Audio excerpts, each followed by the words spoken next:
Hello friends, good evening. आप सबका मेरी किचन में बहुत बहुत स्वागत है। और आज हम बनाने जा रहे हैं स्पेशल मिठाई जो कि बाजरे की होने वाली है। इसे आप सर्दियों में ही बना सकते हैं क्योंकि बाजरा गर्म होता है और गर्म होने के कारण इसे विंटर में ही खाते हैं। तो एक हमने जो 3 कटोरी के करीब आटा लिया है बाजरे का, छोटी कटोरी जो होती है, और हमने गुड़ को घोल लिया था। वो भी आप अगर 3 कटोरी अगर आपने आटा लिया है तो आपको 2 कटोरी के करीब आपको जो गुड़ होता है वो आप ले लें। और उसको हमने भिगो लिया था एक्चुअली गर्म पानी में, और जिससे गुड़ जो था मेल्ट हो गया। और आप फिर उसे छन्नी से छान लें क्योंकि अगर गंदे पार्टिकल्स या कुछ उसके अंदर होगा तो वो निकल जाएगा बाहर। तो बस मैंने गुड़ को छान लिया और अब इसका पानी बन गया गुड़ का। और अब हम इसे आटे में गूँदेंगे। और तिल मैंने ऑलरेडी डाल रखा था इसके अंदर, और अब मैं इसको गूँधूँगी जैसा आटा नॉर्मल लगाते हैं उसी तरीके का। और ये ना मिठाई बहुत ही ज़्यादा अच्छी लगती है, बच्चे बड़े सब खा सकते हैं और डिफरेंट होती है। और देखिए ये मैंने पहले तो तिल दिखाई नहीं दे रहे थे, और अब देखो तिल दिखाई देंगे जब आपके मतलब आटा गूँधेगा तो उसमें दिखाई देंगे। तो देखिए थोड़े थोड़े दिख रहे हैं उसके अंदर तिल।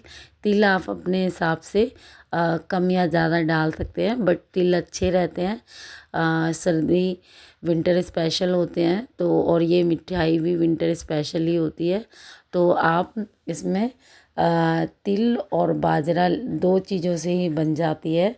तो मैंने इसे 2 तरीके से बनाया था।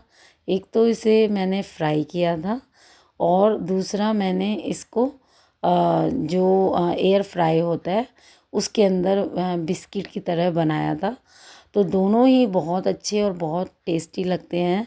ये हमारी मम्मी, मेरी मम्मी जो थी वो बनाती थी, हमें बचपन में ये खिलाती थी सर्दियों के अंदर। ये हमारे घर की एक परंपरागत कह लो या क्या, मतलब विंटर्स में हमारी मम्मी ज़रूर बनाती थी। ये बहुत ज़्यादा अच्छी और यूनिक होती है। आप ना एक बारी इसे ज़रूर बनाएं, और बहुत इजी होती है। बस आपने इसमें गुड़ लिया है, और आप थोड़ा सा घी वगैरह आप थोड़ा सा डाल लें, 1 चम्मच आधा चम्मच, अदरवाइज़ इतना ज़रूरी नहीं है डालना।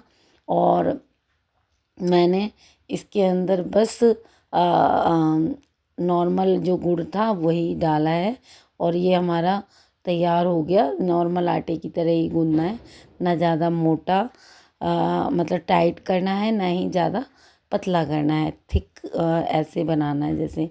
और मैं इसे थोड़ी देर के लिए छोड़ दूँगी रेस्ट के लिए, और उसके बाद में मैं अलग से प्रिपरेशन कर लेती हूँ। इतने कढ़ाई में तेल गरम हो रहा है, इसी में मैं बनाऊँगी ये आज की मिठाई।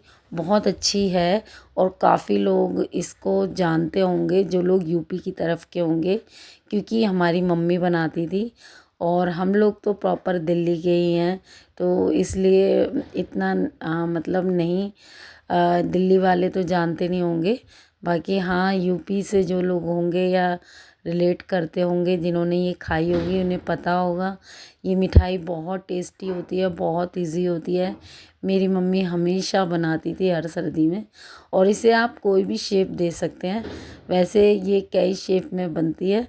तो पहले तो मैं इसको मम्मी जो हमारी बनाती थी जैसे उस शेप में बनाती थी जिस शेप में अभी मैं बना के दिखा रही हूँ।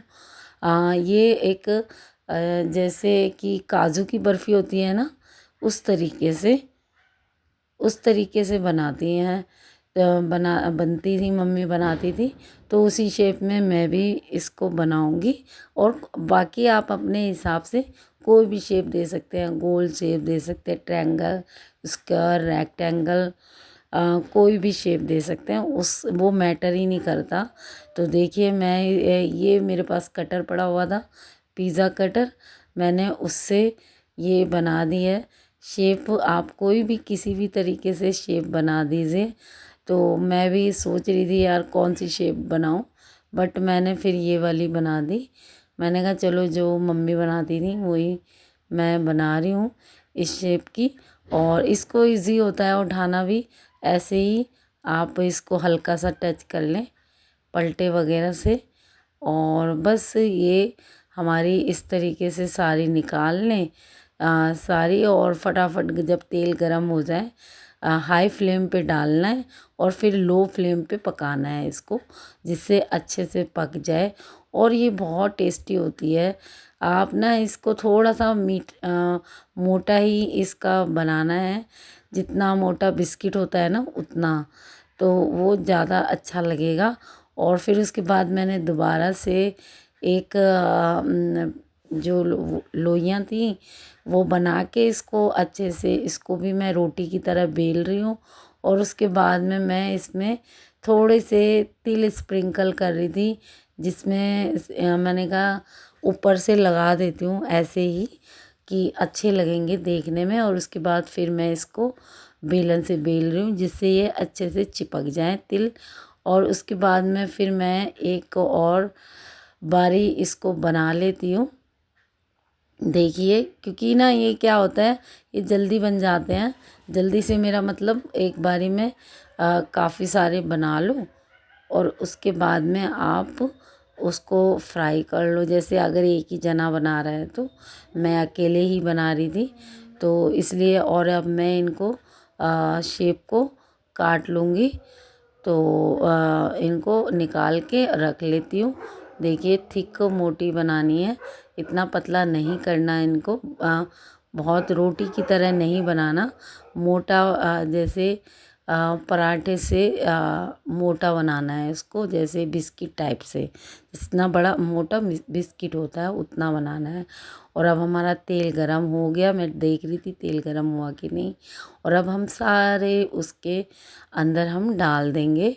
और डालने के बाद में जब ये सारे डल जाएंगे मिठाई बहुत टेस्टी लगती है। ये विंटर स्पेशल है एक तो, और एक बारी ज़रूर बना के देखें। और बहुत इजी है और बहुत टेस्टी लगती है। सबसे बड़ी बात यह है इजी होने के साथ है टेस्टी होती है, होममेड है, हेल्दी है।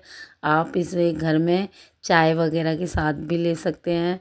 और नॉर्मली भी क्या होता है, सर्दियों में हमारा मन कर जाता है मीठा खाने का, कि यार कुछ मीठा खाना है, क्रेविंग होती है। तो ये गुड़ तो इसमें डला हुआ होता ही है, तो जो हमारी मिठाई की क्रेविंग होती है या मीठा खाने की, वो भी हमारी ख़त्म हो जाती है इसे खाने से। और अगर आप एक बारी खाएंगे तो बार बार बनाएंगे इसे। और इसके अलावा ये ना आप एक तो खा ही नहीं सकते हो।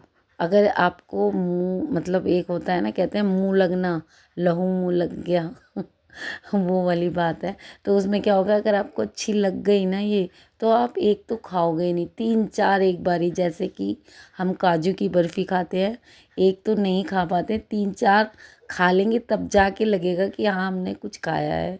और अब देखिए इसे पलट लेंगे आराम से। बहुत इजी है, बहुत जल्दी और इजी बनने वाली है। एनी टाइम आप कभी भी बना सकते हो, और विंटर्स में तो ज़रूर बना के रखो। तो ये मैं अब की बार फर्स्ट टाइम बना रही हूँ, अदरवाइज मतलब बना के रखती रहती हूँ मैं। और अब तो मैंने एयर फ्राई भी ले लिया है, तो उसके अंदर भी मैंने थोड़े से बनाए थे, उसमें भी बहुत अच्छे लगते हैं। उसके अंदर मैंने एयर फ्रायर में बनाने के लिए मैंने क्या किया था, उसके अंदर थोड़ा सा बेकिंग सोडा और बेकिंग पाउडर डाला था, आधा आधा चम्मच, डिपेंड ऑन जो आटा है आपका बाजरे का उसके हिसाब से। मैंने थोड़े से ही बनाए थे स्टार्टिंग में, क्योंकि हमेशा तो यही परंपरागत तरीके से ही जैसे हमारी मम्मी बनाती है वैसे ही बनाते थे। पर अब मैंने कहा यार ये फ्राई होते हैं तो थोड़े से हम वैसे भी बना के देख लेते हैं एक बारी वो किस तरीके से बनेंगे। तो मैंने दोनों तरीके से बनाए, दोनों बहुत ही ज़्यादा अच्छे और टेस्टी बने थे। और अब देखिए ये थोड़ा और डार्क ब्राउन हो जाता है कलर इनका, और बस इनको निकाल लेंगे। कम गैस पे पकाना है थोड़ा, और बहुत अच्छे लगते हैं। सच बताऊँ ना, बहुत यूनिक रेसिपी है। और इसके बाद में फिर मैं और बना रही हूँ जिससे कि ये मतलब सारे बनाऊँ और ना बहुत जल्दी ख़त्म भी हो जाते हैं ये। मैंने तो ये बहुत ज़्यादा खुश होके खाए, क्योंकि एक वो नहीं होता कि यार ये बाहर का है। हालांकि ये थोड़े से मतलब ज़्यादा भी नहीं खाने चाहिए। मतलब ज़्यादा से मतलब भाई कोई भी चीज़ है, हेल्दी चीज़ भी अनहेल्दी बन जाती है ज़्यादा खाते हैं। तो बस मैंने ये रोटी की तरह इसको बेल लिया था आटे को, और बस 4 टुकड़ों में कर दिया। जैसे पिज़्ज़ा कटर से 4 हिस्से कर देते हैं या 6 हिस्से, तो मैंने इसको 4 हिस्से से कर लिया था। और बस मैंने फिर ये भी बना लिए थे, ये सिर्फ ऐसे ही। और फिर मैं इन्हें गोल गोल बना रही हूँ अब, जिससे ये और जल्दी बन जाए। एक्चुअली जैसे हम लोग बिस्किट वगैरह बनाते हैं ना, उस तरीके से बस फटाफट इसको हाथों से मैं जल्दी जल्दी बना रही हूँ। और क्योंकि खाने का टाइम हो रहा था, इसके बाद मुझे खाना बनाना था, ये मैं शाम को बना रही हूँ। तो बस फटाफट बन जाते हैं, ये किसी भी शेप में बना लो, बस बन जाए। कोई भी तरीके की शेप से आप बना सकते हैं, गोल, स्क्वायर। तो मैंने इस तरीके से फटाफट जल्दी से बना लिए, और मुझे तो बहुत मज़ा आया। और मैंने ये इस साल का तो पहली बार ही बनाए थे, तो मैंने तो बहुत खुश होके खाए।